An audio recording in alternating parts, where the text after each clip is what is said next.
everyone, and welcome to UFC Connected. I'm Megan O'Leary, and here's what's coming up on today's show. Themba Gorimbo details his incredible journey from the gold mines of Zimbabwe to the biggest stage in MMA. I will rise to the top as a Zimbabwean.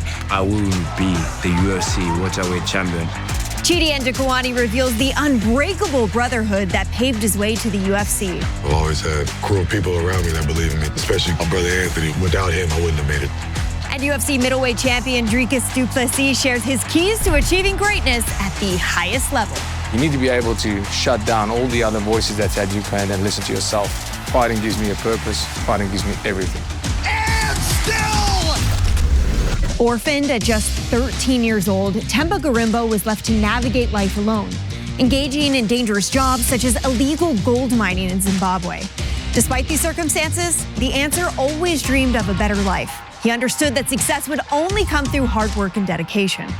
Forged by unrelenting resilience, the UFC welterweight details the upbringing that helped shape his career in Origins.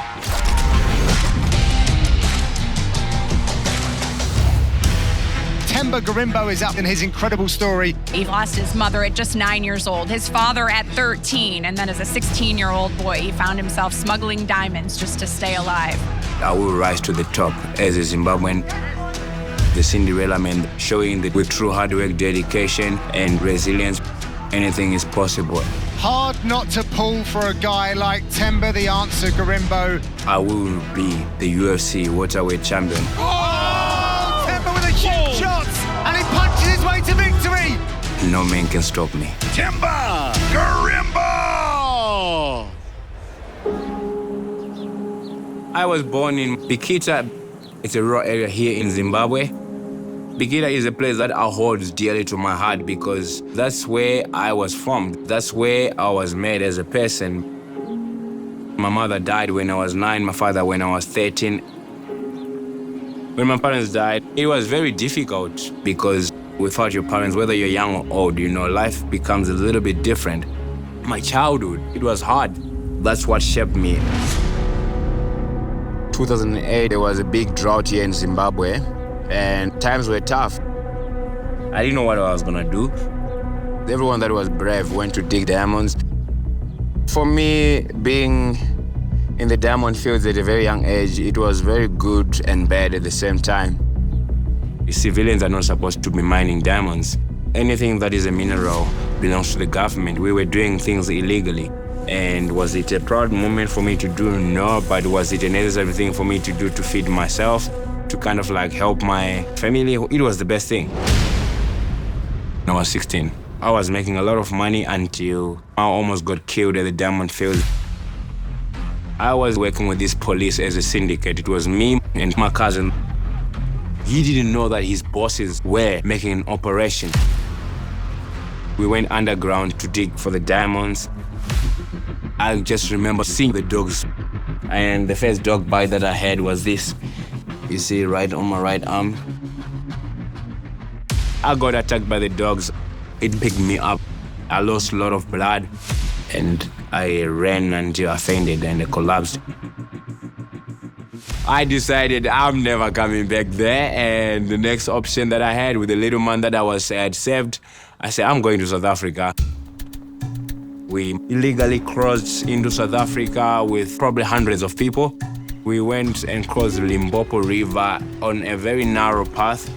It was not the water that was dangerous, it was the gumagumas. Gumagumas are like robbers and criminals that wait for you. We got robbed by the gumagumas. So I ran. All I knew was I have to be somewhere else, not in Zimbabwe. And what a better way to be, somewhere like South Africa.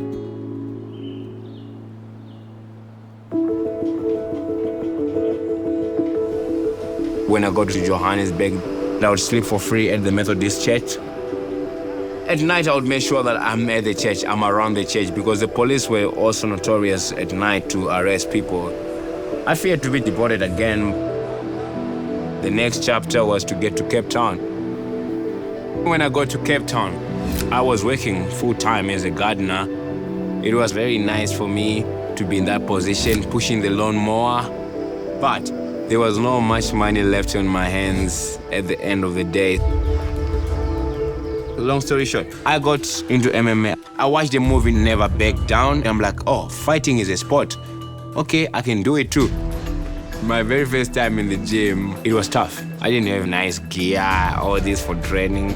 3 months later, I'm having my first fight that I won with 7 seconds knockout. Then my coach said, you are ready to fight professional.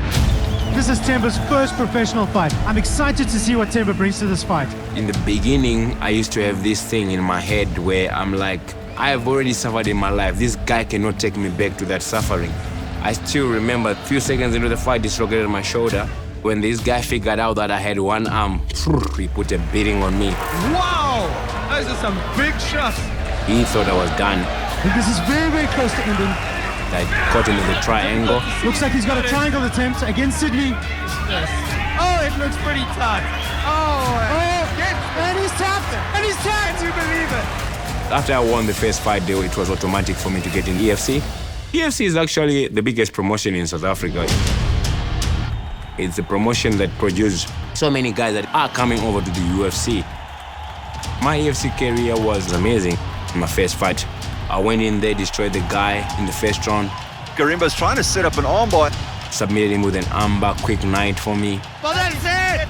I went home, happy man, with a happy pocket. Themba, the answer, Gorimbo! What an incredible journey.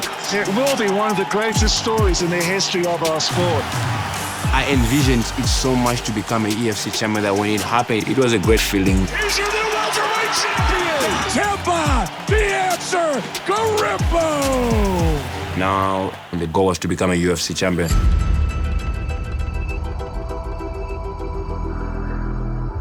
I needed a place that I would call myself heaven, a place that I would have no distractions, a place that I would go and focus on my career. I messaged Coach Velvete there and then. I told him I want to come and train in Miami. If I stay here, I'll fail myself. Then he says, okay, I like that championship mentality, come. I got there, stayed on the couch. Coach Velvete, he always says to me, Themba, you're gonna become the first UFC champion from Zimbabwe. His nickname is The Answer, and he says it's because he had answers for his doubters coming up the ranks. He got himself to the UFC and coming back in with a full steam to prove that he belongs here with the best. Ready, here we go, fight. I went out there and fought like a demon. Big shot from Gorimbo. I won every single round. I won every single exchange. I won everything in that fight.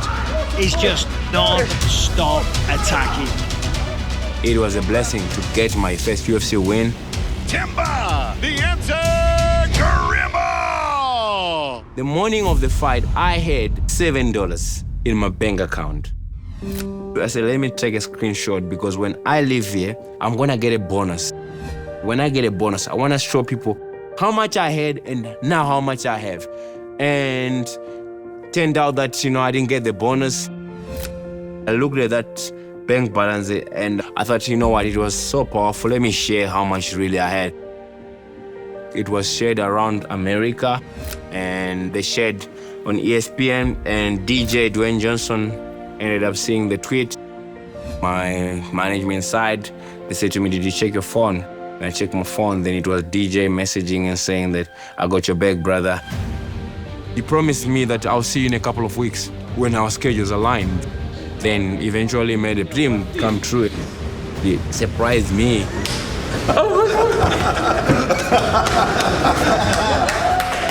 Well, I gotta tell you, man, your story moved me. I found out that you had $7 in your bank account. I know what that's like. And then you sell your fight kit. You buy a water well for your village in Zimbabwe so your people can have clean water. Because you could have taken that money so you could put it down on a car, on an apartment, but you didn't. You took care of your people. And that just says exactly who you are. And that's why I flew all the way in, man, just to look you in the eye, brother, and tell you I got your back.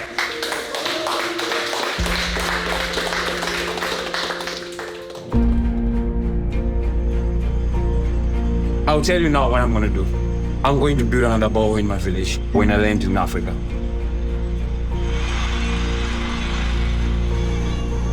So we are here in Bikita. Here's a ball for them. They're gonna use it for a lot of things and it's a blessing. The reason why I had to put these boreholes is because growing up, I contaminated bilharzia as a young kid. Bilharzia is a parasite that lives in dirty water. Even though people will still go in the rivers and do what they have to do to get, whether it's fish or swimming, at least I can provide them with fresh water to drink. I can feel the support. I can feel the love I'm getting in this country. The culture that we have here in Zimbabwe is unity. We are happy people. Themba means hope, and I am hope. I want to be able to inspire everybody around the world that with true hard work, faith, and belief, you can become anything. Hakuna matata, my friend.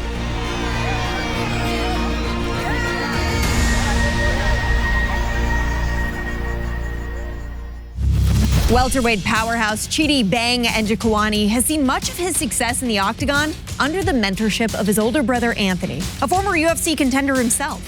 This brotherhood has not only sharpened Chidi's technical skills, but also instilled in him a mindset of toughness and focus, both critical for navigating the highs and lows of a career on the sport's biggest stage. In this edition of Unbreakable, we sit down with the Njokuani brothers for an in-depth look at their shared journey in the world of MMA.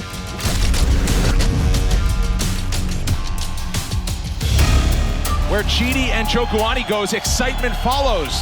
He proved to be highlight reel television from the jump. I've always known I was capable of competing at this level. Big knee landed there from Njokuani. I just knew I just had to get out of my own way. And that is it. I've always had the talent, the athleticism. I've always had a nice crew of people around me that believe in me, especially my brother Anthony. Without him, I wouldn't have made it. Chidi, Bang Bang, Njokuani!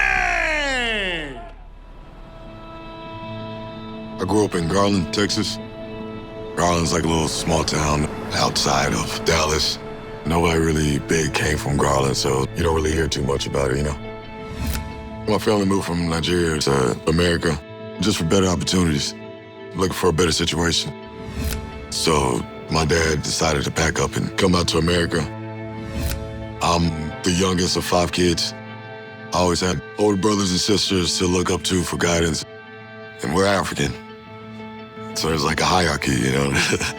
So this one tells this one what to do, this one tells this one what to do, and you listen to your older siblings. My relationship with my brother Anthony was the older brother, father figure type. If my mom or my dad isn't there or my sister, he's next in charge, and that's just kind of how it was.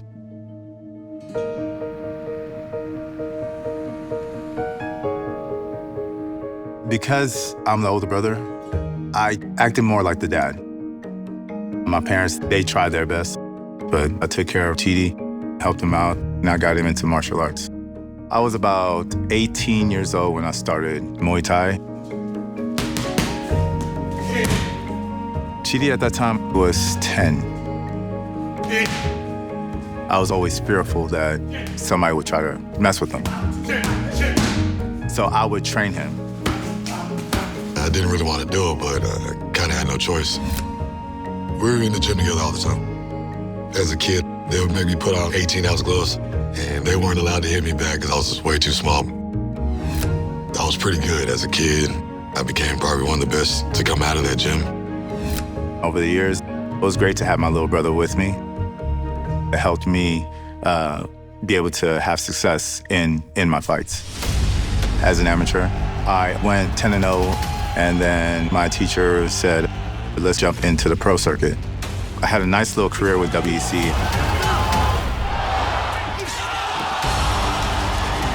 And then from there, I went into UFC in 2010. Chidi was always in my corner.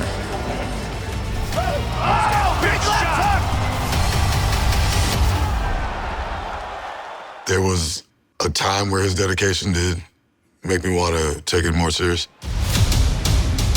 So I turned pro when I was 18. And as he gets a guillotine there as he's hanging. And of course, if he sinks it in, I think that's it. He's out. He was winning fights. And that's the best one yet for Njokuani. He has him down, and he has him out. Oh, beautiful. And there it is again. Look at that little tag. I love the fact that he goes in there, wants to give the crowd a great show. He wanted to become one of the best fighters in the world. But then there was a point where he started like sloping down. I was living in Dallas at the time, partying like a kid shouldn't be partying. There's a lot of stuff you can get into, and I got caught up with a lot of that stuff. I was missing months of practice, and it was getting in the way of my fight career. My brother's on TV and I got on the night bonuses, and now I'm just in the bed like this. Like, what am I doing? I felt like I was a bum, not knowing what I was gonna do with my life. And then my brother called me, and he was like, pack up your stuff, you're gonna move out to Vegas with me. He knew that if I did something, he had to follow because he knows the path that we're always gonna go is gonna always lead to a greater place.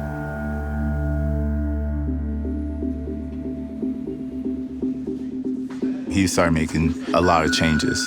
He started getting extremely focused on the path that he wanted to go on. I'm very proud of him for realizing that that's what you have to do in order to be the best. The big difference now is how hard I'm actually training. He improved so much, and I am actually learning off of him now. It's not as competitive between us as people would think it is. Growing up, people would tell my brother, like, oh, one day Chidi's gonna get better than you. And he was like, I hope he gets better than me. That's the whole point.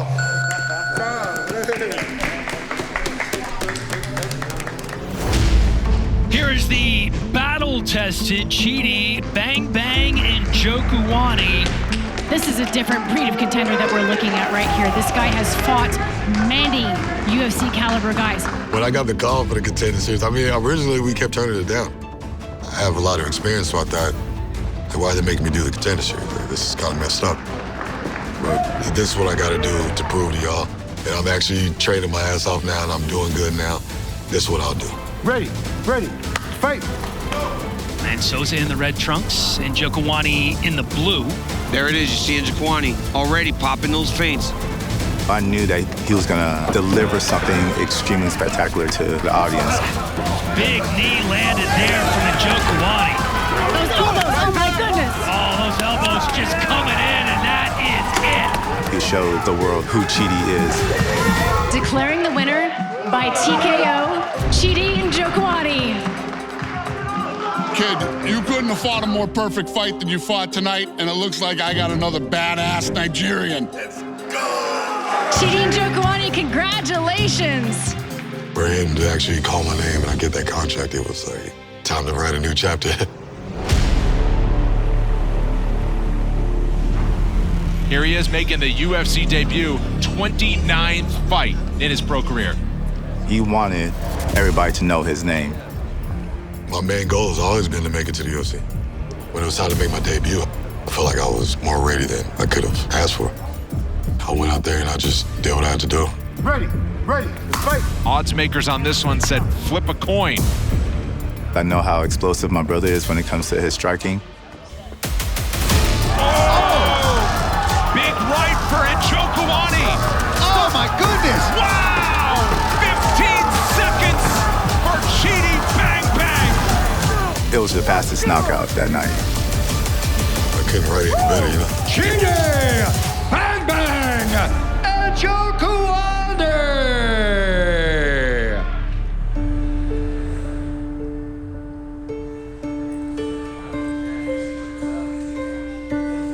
Starting my own program is something I've been wanting to do for a very long time.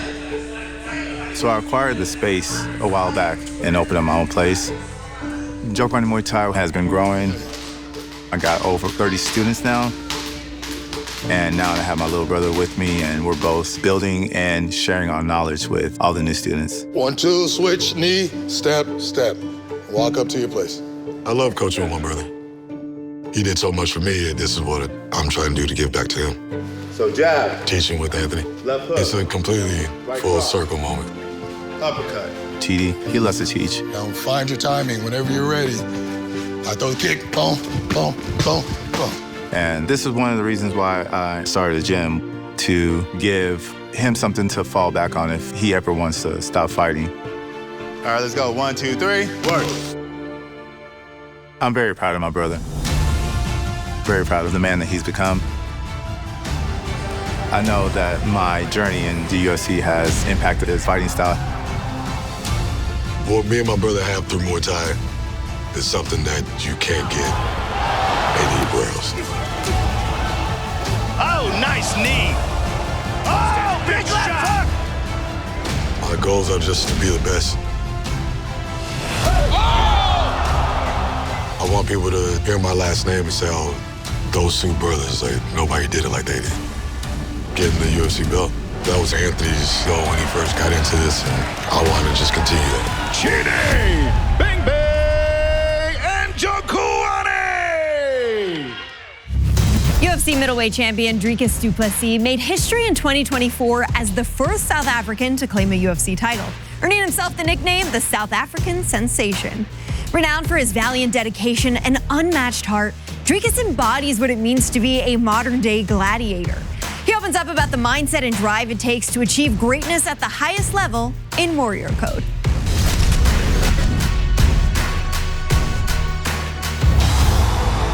Dricus Du Plessis out of South Africa. He has an undeniable energy about him. He's a finisher, sets a high pace, and confidence not an issue incidentally either.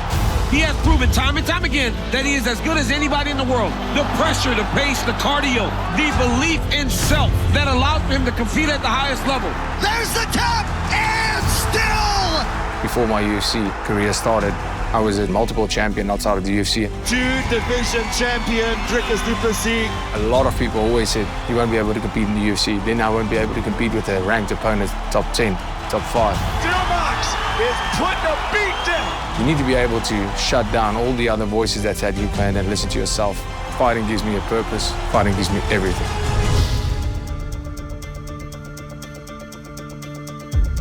Every time I'm about to make the walk to the octagon, I am willing to die, and I'm willing to take a life. It's what sets me apart. When I say goodbye to my family, my loved ones, that's when I reflect on that. That is a mentality shift that not any other sport has. The whole world will tell you that you can't do it. Once you've lost in your mind the fight's over, you can't ever lose that.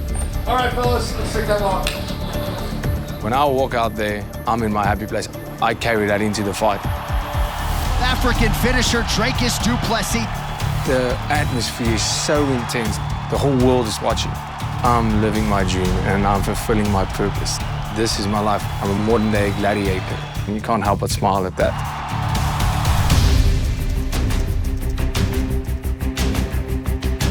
Dricus Du Plessis, Darren Till.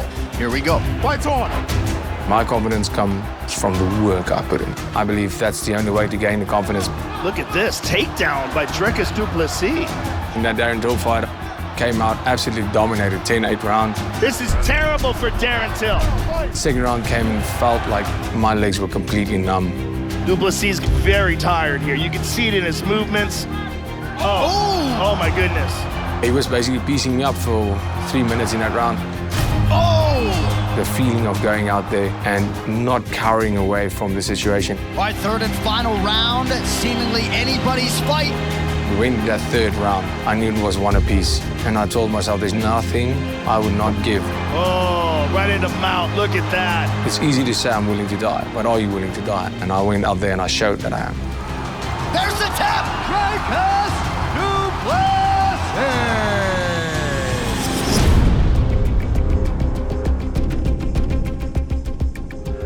Without heart, in the UFC, at this level, you will be exposed very quickly. Anybody that's fought can tell you what it feels like to fight somebody with heart. You can just feel it when you're in there with me. Brad Tavares, my first ranked opponent, first round got absolutely smashed. Everything I did, he had an answer for and a counter for. Du Plessis prides himself on his heart, having to dig deep here tonight. I had to change it up in between rounds, and third round was the decider, and that was what the heart was about. My heart, my desire to be the greatest. That's what keeps me going.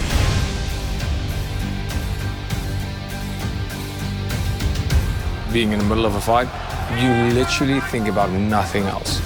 Oh, he goes down! When you're fighting somebody, it's instinct, pure instinct, always. The body's trained, your eyes are trained, the mind is trained, everything is trained. Dricus Du Plessis has knocked out Trevin Giles! It's a chess match for sure, but you can have 5 rounds out of 5. Oh, he stunned him. And I catch you with 1 shot and it's over. Strikes raining down by the South African. My official screams, stop, stop, stop. Stop, stop, stop. That is the best sound on earth.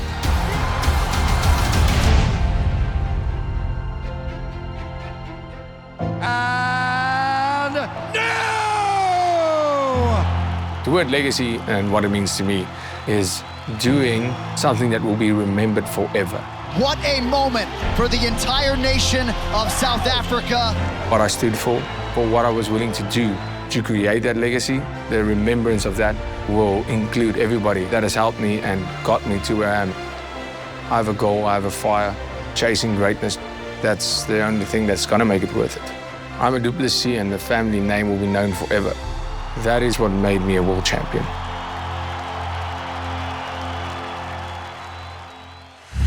Well, that's all for this episode, but we'll see you next time right here on UFC Connected.